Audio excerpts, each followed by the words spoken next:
Good evening students, कैसे हैं आप लोग। आज हम लोग फिजिक्स में क्लास 11th में वेव्स में आगे बढ़ेंगे। आज हम लोग बीट्स से स्टार्ट करेंगे, तो आइए देखते हैं।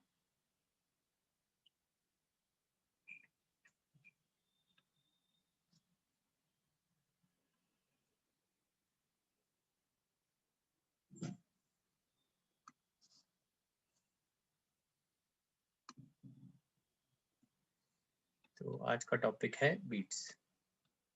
लास्ट क्लास में हमने देखा था सुपरपोजिशन ऑफ वेव्स में तीन तरह की कैटेगरीज हैं। Number 1 was stationary waves, then beats, after that interference. तो आइए हम देखते हैं बीट्स में क्या है। So beats are formed when two waves of slightly different frequency moving in same direction superpose. So beats are formed when two waves having slightly different frequency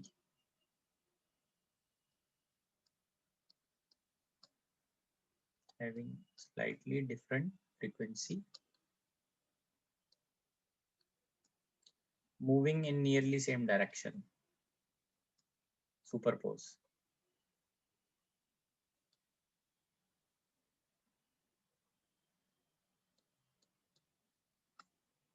ठीक है, तो लेट अस कंसिडर जो waves हैं उनको consider करते हैं।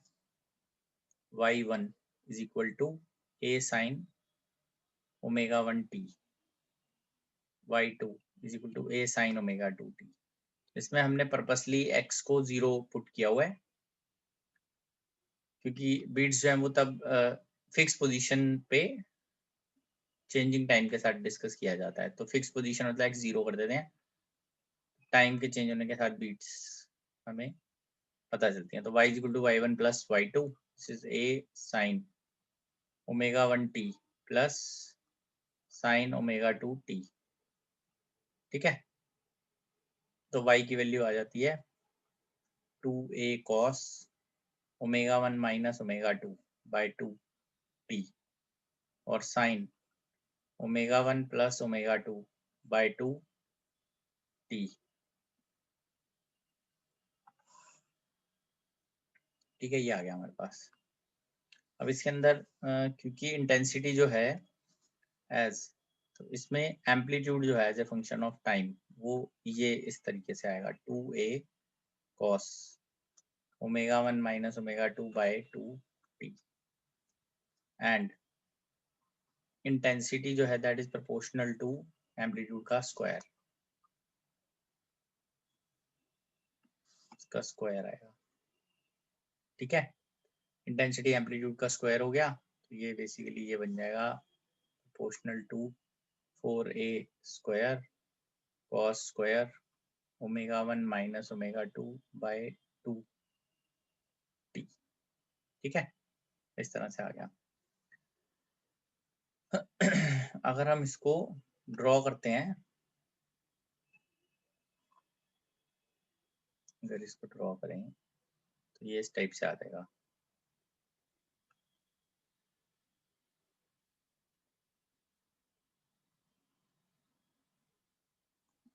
ठीक है, तो ये आएगा इस तरह से, इसको हम ऐसे दिखा सकते हैं। इसके अंदर ये वैल्यू जो है this is intensity versus T time, तो ये आ गया हमारे पास 4a स्क्वायर। उसके बाद ये 0 होता है तो पाई बाय 2 आ जाएगा यहाँ पे। ठीक है ना, cos 90 पे 0 होता है, तो ये कंप्लीट अंदर वाली टर्म पाई बाय 2 होनी चाहिए। ये वैल्यू आ जाएगी पाई divided by omega 1 minus omega 2। ठीक है जी, फिर मैक्सिमा आ रहा है इसमें, ये वैल्यू हमारे पास आ जाएगी 2 pi by omega 1 minus omega 2। आप पुट करके भी देख सकते हैं इसके अंदर।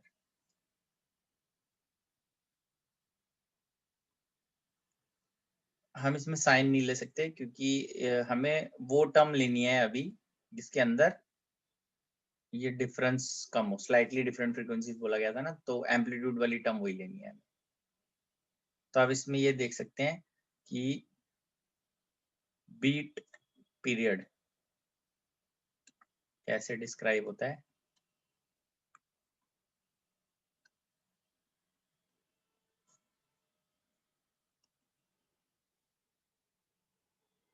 बीट पीरियड है time taken between two intensity maxima.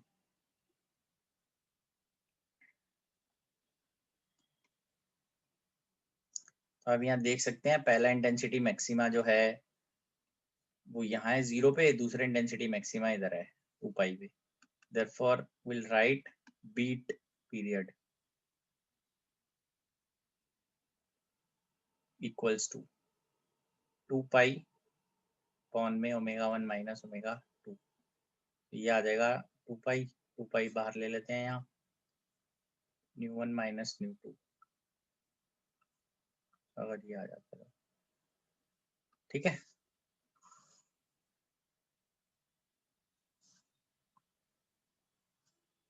तो आगे बढ़ते हैं। बीट पीरियड आ गया। Now beat frequency. Beat frequency जो है वो बीट पीरियड का उल्टा होता है हमेशा।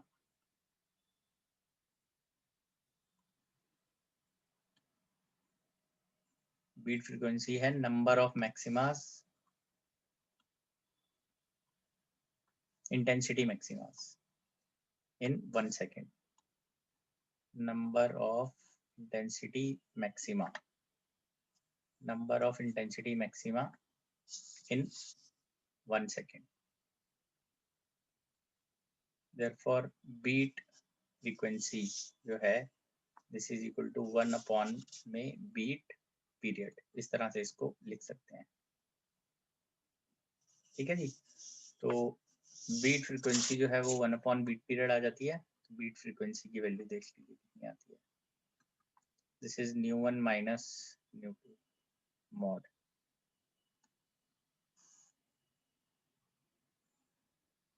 ठीक है जी, ये आ गया हमारे पास। आइए आगे बढ़ते हैं इसमें।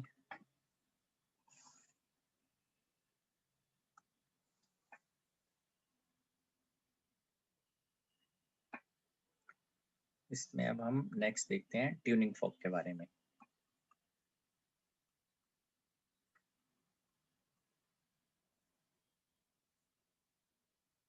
ट्यूनिंग फॉर्क जो है, tuning fork consist of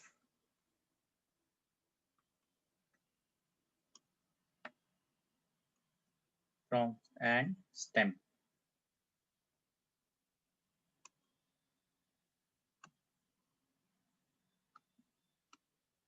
stem जो ट्यूनिंग फॉर्क है उसमें इस तरह से होता है। तो जो ये पोर्शन है these are known as prongs, this is known as stem। ठीक है, इस तरह से इसको लिखते हैं। अब ट्यूनिंग फॉर्क के अंदर अगर हम फाइलिंग करते हैं, मतलब इसकी फ्रीक्वेंसी पहले फिक्स होती है। इट हैज सर्टेन फ्रीक्वेंसी, इसकी फ्रीक्वेंसी है कुछ। ऑन फाइलिंग, ट्यूनिंग फॉर्क को फाइल करते हैं तो frequency of tuning fork increases. हल्का हो जाता है वो तो फ्रीक्वेंसी बढ़ जाती है उसकी। वो किसी भी मतलब वैल्यू पे आ सकती है जो प्रीवियस है उससे बढ़ के आएगी। ऑन लोडिंग, लोडिंग मतलब लोडिंग किससे करते हैं, यूजिंग वैक्स। वैक्स उसके ऊपर गिरा देते हैं तो वैक्स चिपकाने से वो थोड़ा सा हैवी हो जाता है, फ्रीक्वेंसी जो है ट्यूनिंग फॉर्क की डिक्रीज हो जाती है। Frequency of tuning fork decreases. ठीक है जी, इस तरीके से उसको करते हैं। आइए अब नेक्स्ट इस पे क्वेश्चंस देखते हैं किस तरीके से इस पे क्वेश्चन पूछे जाते हैं। क्वेश्चन देखते हैं। The sitar strings A and B. There are two strings, right? A and B of a sitar. Playing the note the DHA are slightly out of tune.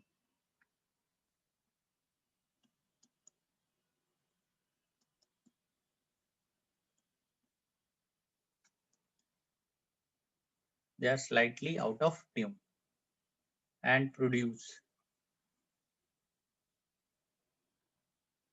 beats of frequency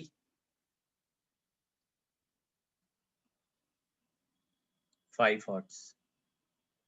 The tension in string B slightly increases.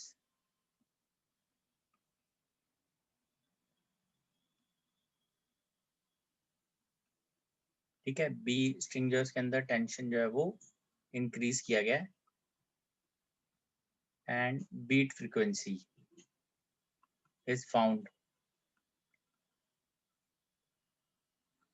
To decrease to 3 hertz. What is original frequency of A?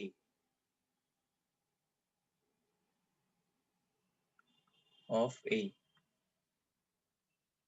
Sorry, what is original frequency of B? If frequency of A is 427. If A has frequency 427 hertz. ठीक है जी, आइए अब इसको question को solve करते हैं.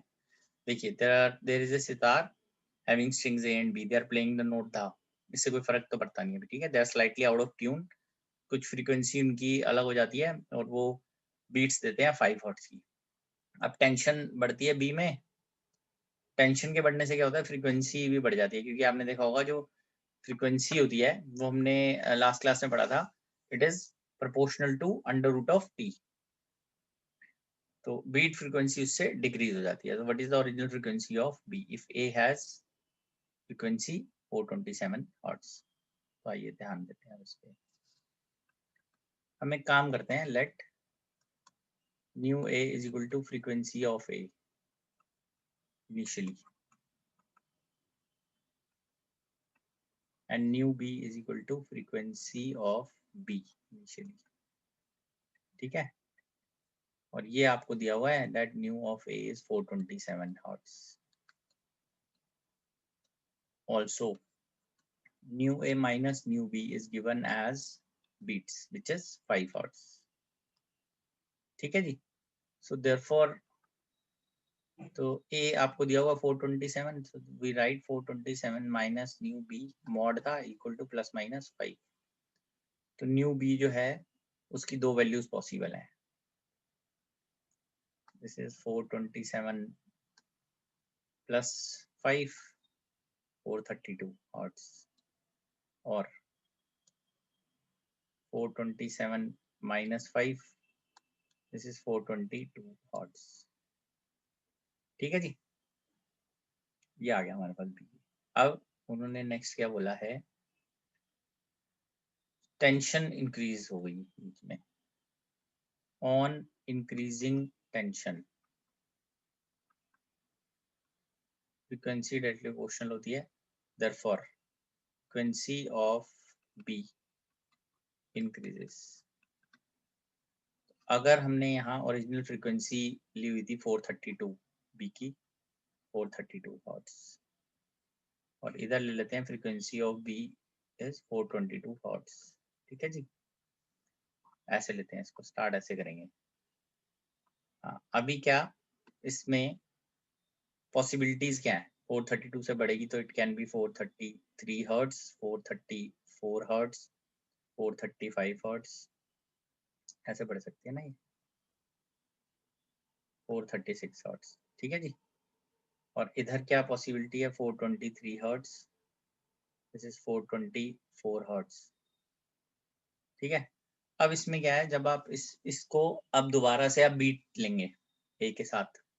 ठीक है जी, तो माइनस देखिए 427, तो ये बीट्स बढ़ रही हैं इसमें, अब देख रहे हैं 7 माइनस 427. दोबारा से उसने कहा था कि टेंशन बढ़ने के बाद बीट फ्रीक्वेंसी कम हो गई. ठीक है जी, तो ये ऐसे इसमें बढ़ रही है, तो इसमें तो कम हो नहीं रही, इसमें तो इंक्रीज हो रही है, इंक्रीजिंग बीट फ्रीक्वेंसी. ठीक है, तो इसके अंदर देखते हैं माइनस, इसके अंदर था 422, इसके अंदर तो अभी ये है, ठीक है। This is 425 hertz minus, sorry एक सेकेंड, ये है, सॉरी, इसके अंदर हम फिर से करते हैं -427 मॉड ले लेते हैं इसके बाद।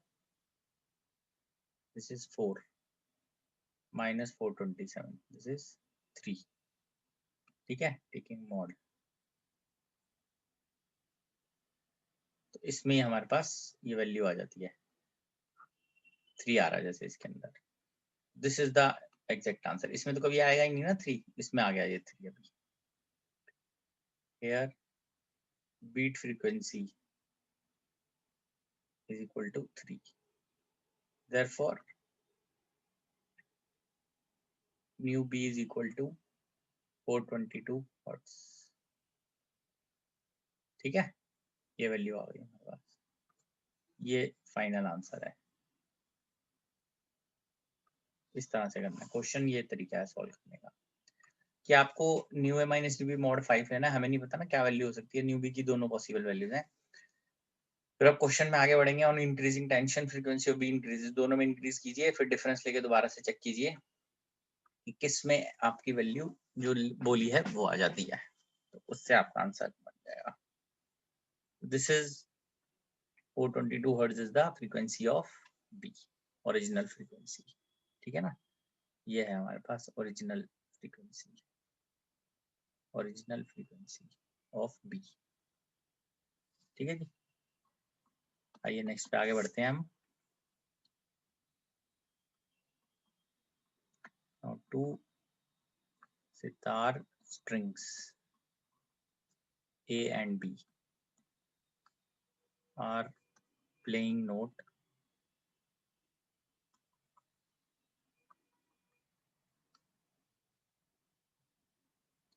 ga, the note इसकी इम्पोर्टेंस नहीं है इतनी, they are slightly out of tune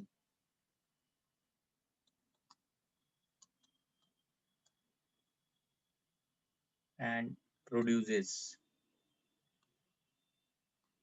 beat of frequency 6 hertz, 6 hertz की beats प्रोड्यूस कर रहे हैं। the tension in string A is slightly reduced, ठीक है जी, उसको रिड्यूस कर रहे हैं, and beat frequency is found to be reduced to 3 hertz, ठीक है जी। if the original frequency of A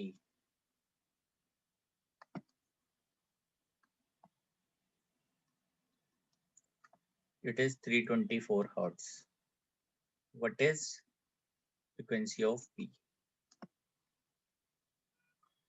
what is original frequency of B, ठीक है बेटा। तो इसको देख लेते हैं एक बार। Now, there are two sitar strings A and B, they are playing the note Ghar slightly out of tune, produces beats of frequency 6. Tension in string is slightly reduced, beat frequency is found to reduce to 3 hertz, original frequency of A, A की frequency given है 324 hertz, also new A minus original new B mod is 6 hertz, ठीक है जी। आइए इसको लिख लेते हैं एक बार। therefore new A की वैल्यू आपको गिवन ही है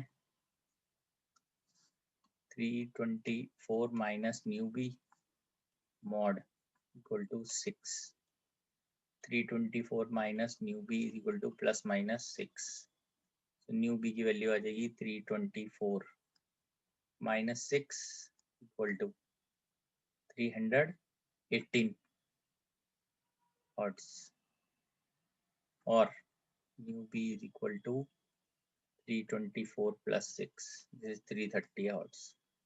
ठीक है जी, ये आ गई value. Now as frequency is directly proportional to root t on decreasing tension, nu also decreases. Therefore एक हम केस लेते हैं इसके अंदर फिर से,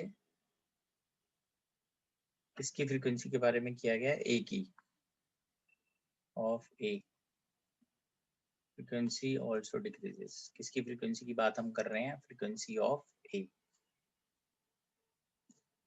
mu of A, frequency of A also decreases. ठीक है जी, तो यहाँ पे देख लेते हैं.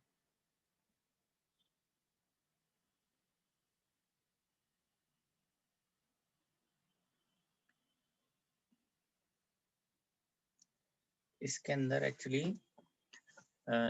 फ्रीक्वेंसी किसकी दी हुई थी हमें, ए की फ्रीक्वेंसी दी हुई है ना 324, ए की फ्रीक्वेंसी दी हुई थी 324 दी हुई है. इसके अंदर therefore it can be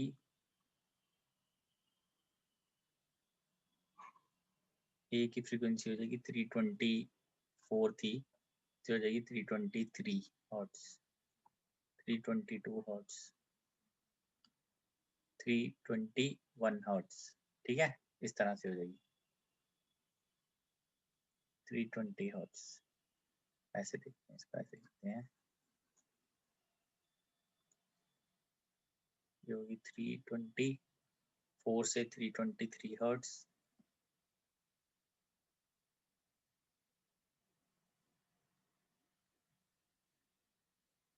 324 325, sorry decrease करनी है,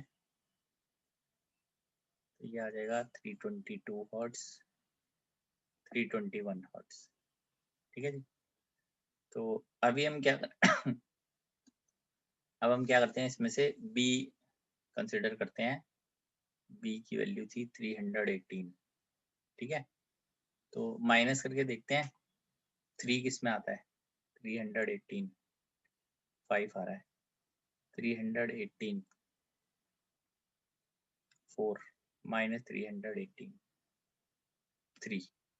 ठीक है जी, ये वैल्यू आ रही है.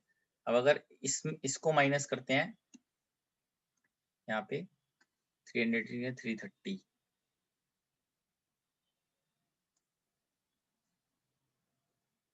मॉड ले लेंगे उसके बाद, है ना, 330, तो यहाँ पे क्या वैल्यू आएगी 7.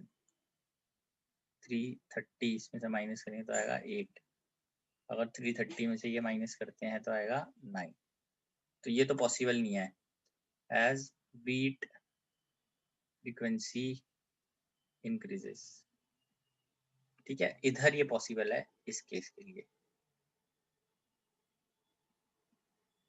ठीक है जी, तो इसमें 3 आ गई. देयरफॉर जो फ्रीक्वेंसी ऑफ ए डिक्रीज होके 321 तक आ रही है, हम लिख लेते हैं original frequency of B is 318 hertz. समझ आया? देखो, there are two strings of a sitar, they were playing a note and out of tune होने से 6 हर्ट्ज निकाल रहे थे बीट फ्रीक्वेंसी.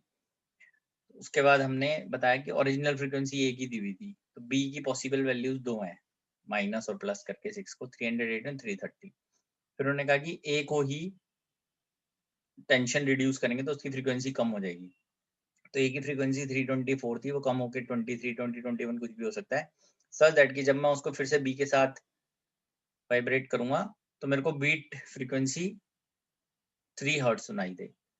तो अब मेरे को बी में दोनों पॉसिबिलिटी लेनी पड़ेगी. 318 माइनस करना है इनमें से, ये पॉसिबल वैल्यूज आ रही है ना उसकी, किस केस में 3 आ रहा है या नहीं आ रहा. तो पहले केस में 5 आया, 4 आया, फिर 3 आया. इस केस में कभी भी 3 नहीं आएगा, और ऐसा कभी नहीं होगा कि दोनों केसेस में 3 पॉसिबल होगा. ठीक है, तो इसमें जैसे ये आ गया 7 फिर 8 फिर 9, इसमें बढ़ता जाएगा। तो ऑफ कोर्स 330 पॉसिबल नहीं है। 318 में केस में 3 आ रहा है, एक ना एक केस बन जाएगा ऐसा, तो वो पॉसिबिलिटी है हमारे पास। तो यहाँ पे ये वैल्यू आ जाती है ओरिजिनल फ्रीक्वेंसी बी की। ओरिजिनल ए की तो गिवन ही है 324। ठीक है जी, ये था हमारे पास। ठीक है, यहाँ से स्टार्ट किया था हमने। आइए नेक्स्ट क्वेश्चन पे आगे बढ़ते हैं। इसमें ये tuning fork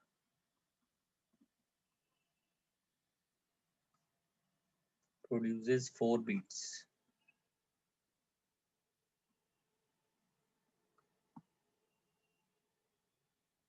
with a tuning fork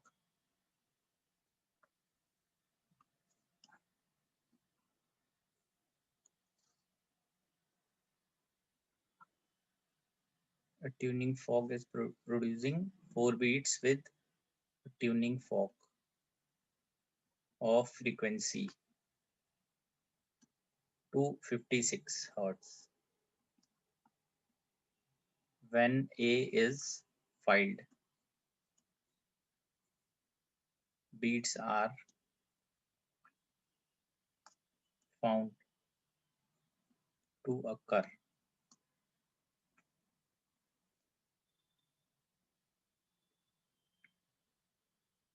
at shorter interval.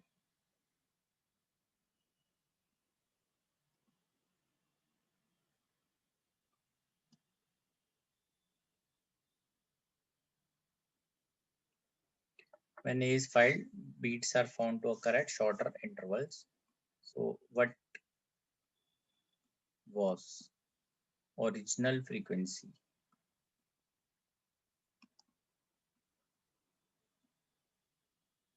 of tuning fork A?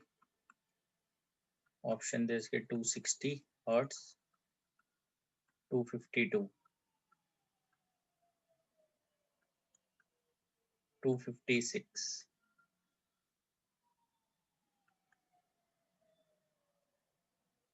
258। ठीक है, ये वैल्यूज आ गई।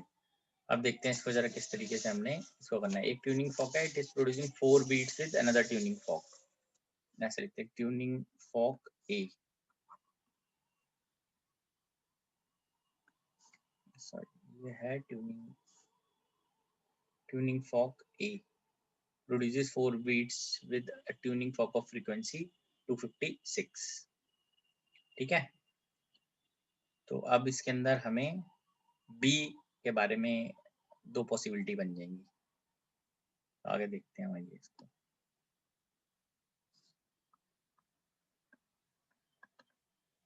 ठीक है जी,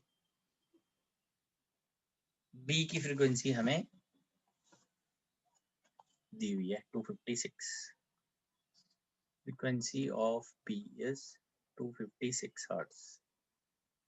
Also, frequency of A minus B mod is 4 hertz. ठीक है जी, 4 beats। इसको B ले लेते हैं।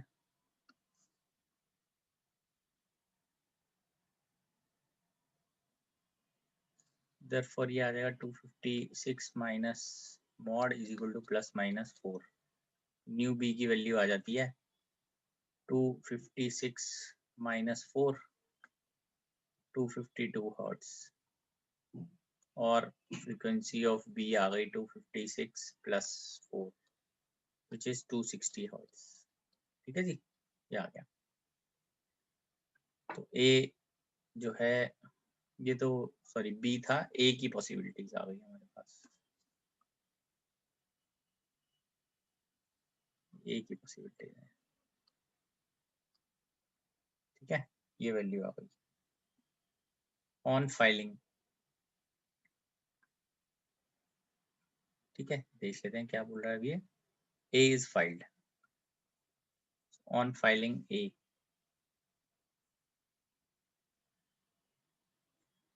ए की फ्रीक्वेंसी ओरिजिनल जो थी दैट वाज 252, अगर वो बढ़ेगी, इधर थी 260 और बढ़ेगी। इसकी पॉसिबिलिटीज क्या है हमारे पास?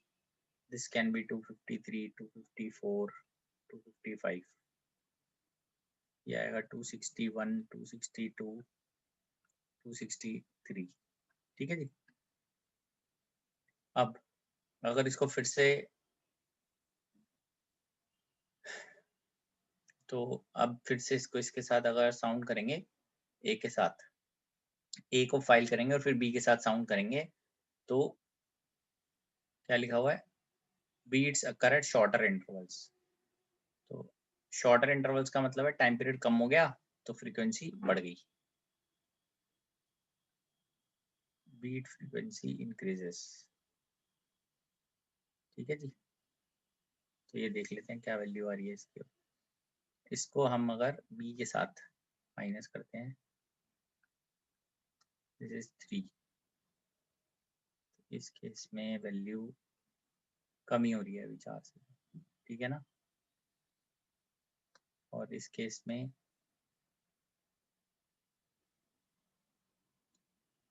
5, दिस इज 6। क्लियर है? इस केस में फ्रीक्वेंसी बढ़ रही है, तो पॉसिबल आंसर क्या बनता है इसके अंदर? 260 हर्ट्ज वाला। इसके बाद भी हमारे पास हो सकता है आंसर, जैसे 3, 2, फिर यहाँ पे फिर 0 आए, फिर बढ़े, दे बहुत काफी समय के बाद बढ़ेगी, तो उतने के लिए हम 252 नहीं लेंगे। इसमें इमीडिएटली आ गया ना आंसर 5, 6, जैसे इसके अंदर बढ़नी स्टार्ट होगी तो बीट फ्रीक्वेंसी बढ़ गई, टाइम इंटरवल कम हो गया, बीट फ्रीक्वेंसी बढ़ गई। देयरफॉर, ठीक है, ये पॉसिबल नहीं है, इसके अंदर डिक्रीज हो रही है, बीट फ्रीक्वेंसी बढ़ रही है, हमें देखना है इंक्रीज हो जाए। तो 5, 6 ये बढ़नी स्टार्ट हो गई यहाँ पे। देयरफॉर फ्रीक्वेंसी ऑफ ए जो है that is 260 hertz, original frequency. मतलब 2 या 3 में आंसर आ जाएगा आपका, 2 या 3 बार ऑप्शन देख के। ठीक है, ये आएगा हमारे पास। क्लियर है ये? आप देखेंगे 2 ट्यूनिंग फॉर्क थे, ए और बी, तो वो साउंड करेंगे तो 4 बीट्स आ रही हैं, बी की फ्रीक्वेंसी दी हुई है, ए को फाइल किया तो बीट फ्रीक्वेंसी बढ़ जाती है। शॉर्टर इंटरवल का मतलब बीट फ्रीक्वेंसी बढ़ गई। तो बताइए ओरिजिनल क्या थी ए की? बी की कीमत थी 256, ए के साथ साउंड करेंगे तो 4 हर्ट्ज, ए की पॉसिबिलिटी आ गई, ए को फाइल करेंगे फ्रीक्वेंसी बढ़ेगी, 252 का 53, 50 और 58, 50 ऐसे हो जाएगी, और इधर 260 की 61, 62, 63 ऐसे हो जाएगी।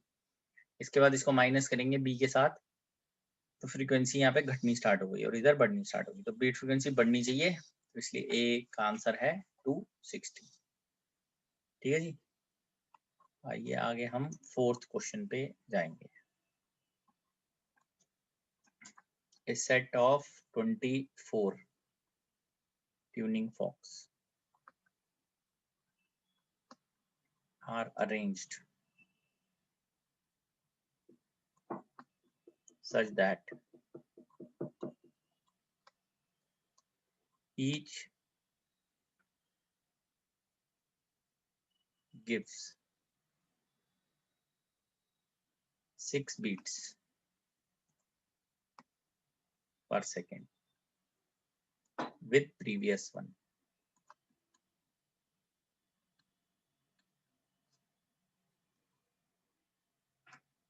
Of frequency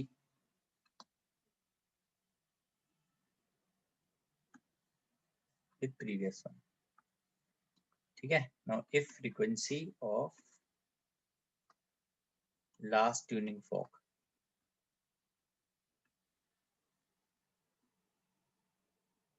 is double that of first,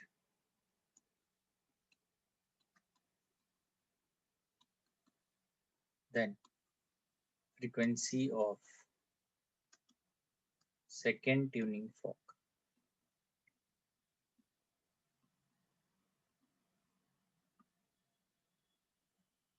this is 138, 144, 132, 276। ठीक है जी, क्वेश्चन समझ में आया? तेरा 24 ट्यूनिंग फॉक्स, 24 ट्यूनिंग फॉक्स है और स्टार्ट करते हैं उसको। फर्स्ट की फ्रीक्वेंसी न्यू है, उसके बाद न्यू प्लस 6, न्यू प्लस 12। ठीक है, ऐसे इसको अगर मैं करता जाऊंगा तो ये कितना बन जाएगा? न्यू प्लस, हमारे पास 24 हैं टोटल ट्यूनिंग फॉक्स। तो आप लगा दीजिए इसकी वैल्यू कितनी आती है। दिस इज 6 इंटू 23, लास्ट वाला जो है 6 इंटू 23 आएगा। ठीक है जी,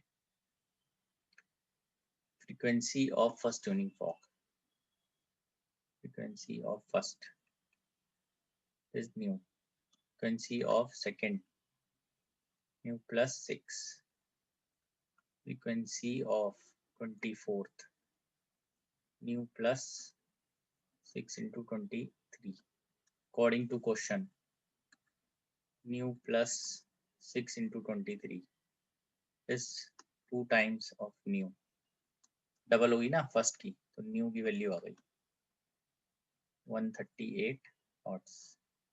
therefore frequency of second new plus 6, 138 plus 6, 144 hertz is the answer। ठीक है,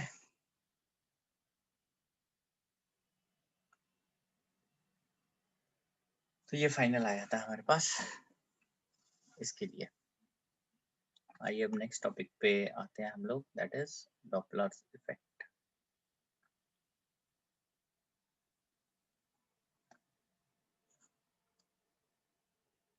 what is Doppler effect? It is basically the apparent change in frequency of sound due to relative motion between source and observer। Doppler effect क्या है? This is the apparent change in frequency of sound due to relative motion between source and observer।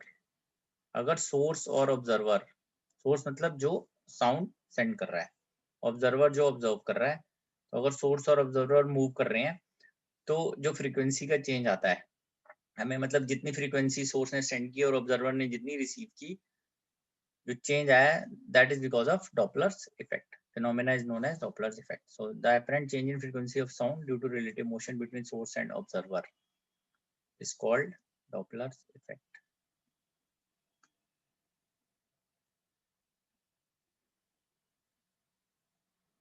ठीक है, so इस case में this is source and this is observer, तो always take the direction from source to observer as positive। जो भी direction हम लेंगे source से ऑब्जर्वर की वो पॉजिटिव होगी, जहां भी सोर्स है जिधर भी ऑब्जर्वर है। इंपॉर्टेंट है ये direction, direction from source to observer is taken as positive.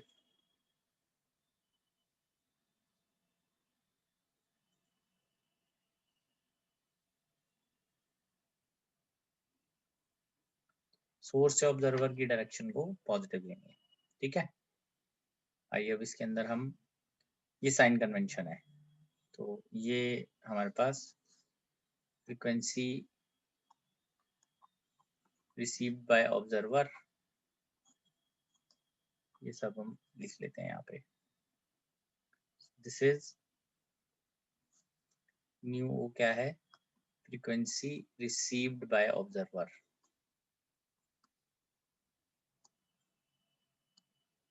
New s frequency send by source, जो सोर्स सेंड कर रहा है। C velocity of sound, v o velocity of observer, v s velocity of source. अब जो formula हमने लिखा है इस फॉर्मूले में हम हर वैल्यू को विद साइन डालेंगे मतलब अगर सोर्स इस डायरेक्शन में जा रहा है, जो सोर्स से ऑब्जर्वर की डायरेक्शन है, तो उसको प्लस ही डालेंगे इस फॉर्मूले के अंदर, ठीक है। और अगर वो ऑपोजिट जा रहा है सोर्स टू ऑब्जर्वर से, तो उसको माइनस डालेंगे, विथ साइन डालेंगे हम हर एक केस में, ठीक है। तो हर जो भी वेलोसिटीज है उनको विथ साइन डालना है। तो ये स्टार्ट करते हैं इसको हम, ठीक है।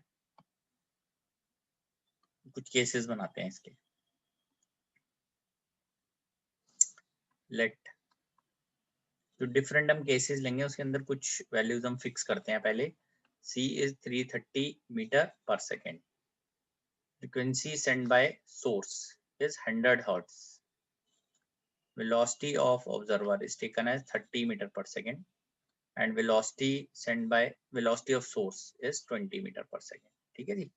अब हम स्टार्ट करते हैं जैसे case 1। so in case 1 we'll assume this is source, this is observer। इसके अंदर हम ये लेके चल रहे हैं, सोर्स जो है वो अभी रेस्ट पे है, नहीं सोर्स भी मूव कर रहा है और वो भी मूव कर रहा है, ये इस तरफ मूव कर रहा है और ऑब्जर्वर भी राइट में मूव कर रहा है। तो जो डायरेक्शन दी वो दी सोर्स से ऑब्जर्वर की, this direction is positive, values ये यूज करेंगे। So what is the frequency received by observer, it is 330 minus velocity of observer, तो डायरेक्शन सेम है, ऑब्जर्वर में ये आएगा 30 upon 330 minus 20 into frequency send by source, ये value आ जाती है 300 बाय 310 इंटू 100 हर्ट्ज, ठीक है जी। तो ये आ जाता है। नेक्स्ट पे आते हैं केस 2 पे, ठीक है। ऐसे ये हम कुछ केस बना लेते हैं, इसमें सोर्स जो है वो लेफ्ट में हम ले लेते हैं और जो ऑब्जर्वर है उसको भी हम लेफ्ट में ले लेते हैं, but source to observer is positive, source to observer ये है, डायरेक्शन ये है पॉजिटिव, ठीक है। अब फिर से सॉल्व करेंगे। This is 330 minus velocity of observer, अबे उल्टा आ रही है ना वेलोसिटी ऑब्जर्वर की, this is -30, 330 minus velocity of source, source भी उल्टा हो गया अभी, इनटू 1000, ये वैल्यू कितनी आ जाएगी,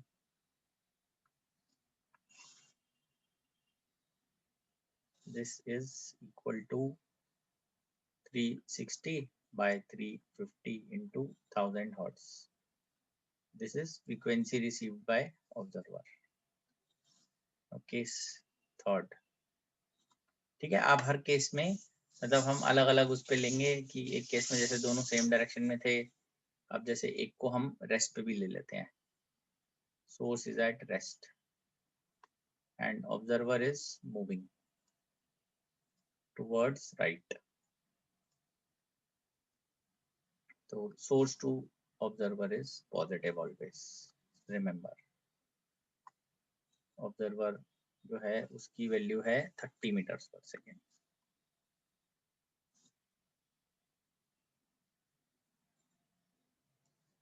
frequency received by observer is equal to 330 c minus velocity of observer, it is 30, 330 minus 0 into 100, ठीक है जी। तो हम सॉल्व कर सकते हैं। Next case 4, fourth case. और इसमें सोर्स मूव कर रहा है राइट में, ठीक है, वेयर एज ऑब्जर्वर जो है that is at rest, stationary. Again वो तो सोर्स टू ऑब्जर्वर ही है डायरेक्शन, तो वो तो ध्यान रखनी है आपको बात। This is 330 minus 0 by 330 minus 20 into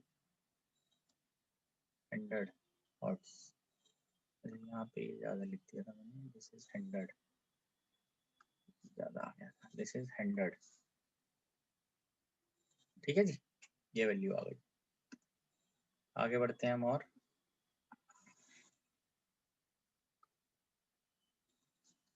case 5,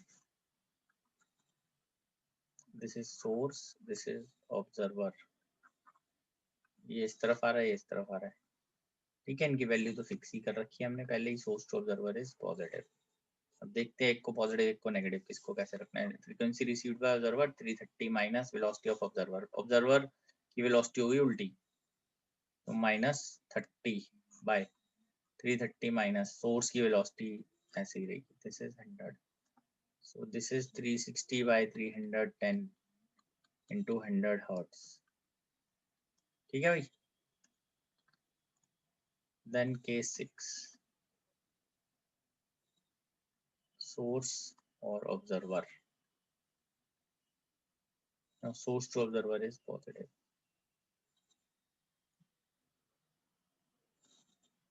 so this is frequency received by observer 330 minus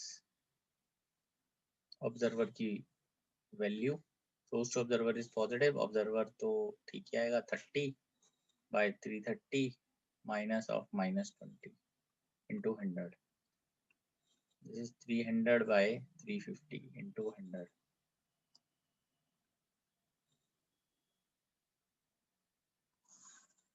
ठीक है भाई, ये आ गया हमारे पास। ये सारे केसेस हैं जो हमें अंडरस्टैंड करने हैं, ठीक है जी। तो इस पर हम क्वेश्चन देख लेते हैं, तो एक बार आइए देखते हैं इस पे कैसे क्वेश्चन किस तरीके से आ जाते हैं। Question, a train standing at outer signal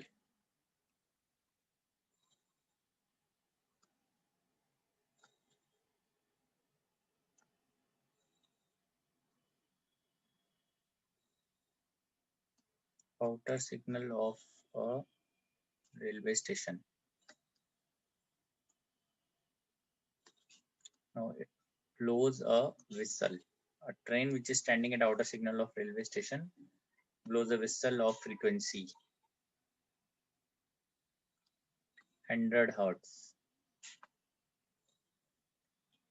400 hertz in still air. That is also important because if air is not still, then we have to add the velocity of air also in speed of sound. Now next इसके अंदर ये पूछा हुआ है, what is frequency of whistle for a platform observer?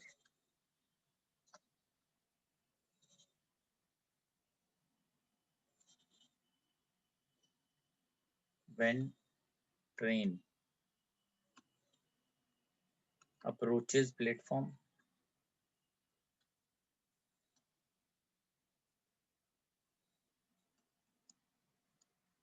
when train approaches platform with speed 10 meter per second, recedes from platform with speed 10.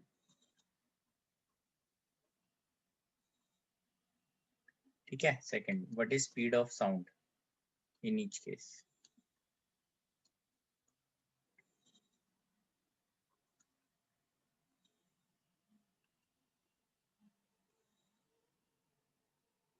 दोनों cases में what is the speed of sound, ठीक है जी। आइए इसको देखते हैं। तो सबसे पहले इस केस में देखते हैं, फर्स्ट केस हम कर रहे हैं ए पार्ट के लिए, ठीक है। तो इसके अंदर जो ट्रेन है that is coming to the station, it is coming to the station. Train जो है that is acting as a source, ये ऑब्जर्वर है, स्टेशन है ये, ठीक है। Observer is train, this is observer, this is sorry train is source, sorry, this is acting as source, this is acting as observer on platform,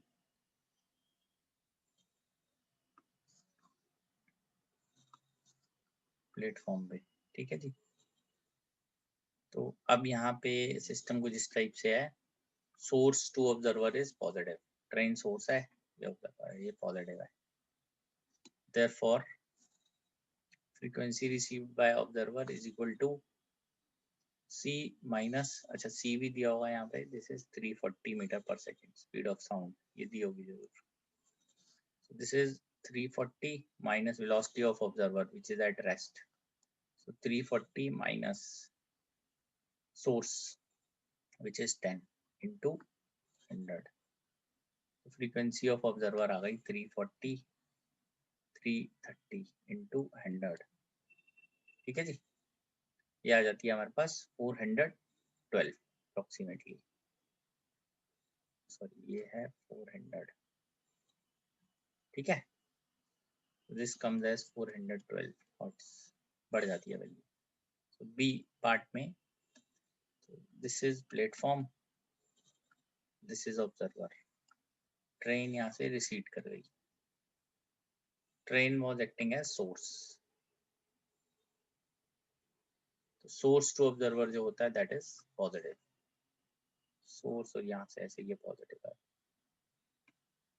ठीक है। So this is again velocity of observer is 340 minus 0, क्योंकि platform पे observer तो rest पे था और train जा रही है यहाँ से, है ना 10 से, तो 340 माइनस सोर्स, अब सोर्स इस एरो के उल्टा है तो इसमें -10 आएगा, इनटू ये आएगा 400, तो दिस इज 340 बाय 350 इनटू 400, ठीक है जी। इसको अप्रोक्सीमेटली हम कैलकुलेट कर लेते हैं, ये आएगी वैल्यू 340 डिवाइडेड बाय 350 इनटू 400, 388, ये वैल्यू आ गई 388 वॉट्स, ठीक है जी। ये आ जाता है हमारे पास। नेक्स्ट इसका पार्ट करते हैं सेकंड, तो स्पीड ऑफ साउंड, अब इफेक्टिव स्पीड ऑफ साउंड जो है दोनों केसेस में जब अप्रोच कर रही है तो ऐड हो जाएगी, दिस इज 340 प्लस 10, क्योंकि उसको सपोर्ट मिल रहा है ना, यहाँ से साउंड ऐसे मूव कर रही है, सपोर्ट मिल रहा है उसको, दिस इज 350 मीटर पर सेकेंड, और speed of sound while receding, जब रिसीड कर रही है जा रही है यहाँ से, दिस इज 340 माइनस 10, तो ये वैल्यू आ जाएगी 330 मीटर पर सेकेंड, ठीक है जी। तो ये है इस टाइप से क्वेश्चन, इस तरीके से सॉल्व करना है, ठीक है बेटा। तो ये टॉपिक जो है हमारा कंप्लीटली फिनिश्ड है, तो वेव्स कंप्लीटली हमारा फिनिश्ड हो गया है, ठीक है। Okay then, take care, all the best.